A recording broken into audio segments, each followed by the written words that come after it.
નમસ્કાર દર્શક મિત્રો, આપ જોઈ રહ્યા છો D24/7 ન્યૂઝ। તો જોઈએ આજના મહત્વના સમાચાર દીવથી અમારા સંવાદદાતા આહિર કાળુભાઈ સાથે।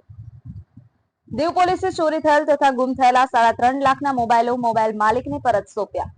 કેન્દ્ર શાસિત પ્રદેશ દીવ ખાતે સ્થાનિકો તથા પર્યટકોના અનેક મોબાઈલો ચોરી તથા ગુમ થયેલ જેની ફરિયાદ દીવ પોલીસમાં નોંધાઈ હતી।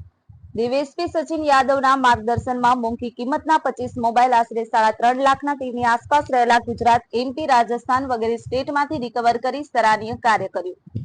મોબાઈલ ચોરીના આરોપીઓ પર લીગલ કાર્યવાહી કરવામાં આવી। આજે 25 જેટલા મોબાઈલ દીવ એસપી સચિન યાદવના હસ્તેમાં લોકોને પરત સોંપવામાં આવ્યા। આ પ્રસંગે એસપી સચિન યાદવે લોકોને જણાવ્યું હતું કે CIR પોર્ટલ પર મોબાઈલની ડિટેલ IMEI ભરવી। વધુમાં તેમણે જણાવ્યું હતું કે મોબાઈલ ગુમ થાય તો દીવ પોલીસ ક્રાઇમ બ્રાન્ચની પણ ફરિયાદ કરવી। દીવ પોલીસ દ્વારા પણ કાર્યવાહી કરવામાં આવશે। આ પ્રસંગે પોલીસ ક્રાઇમ સ્ટાફ ઉપસ્થિત રહ્યો હતો। D24/7 ન્યૂઝ રમેશ સત્યની સાથે।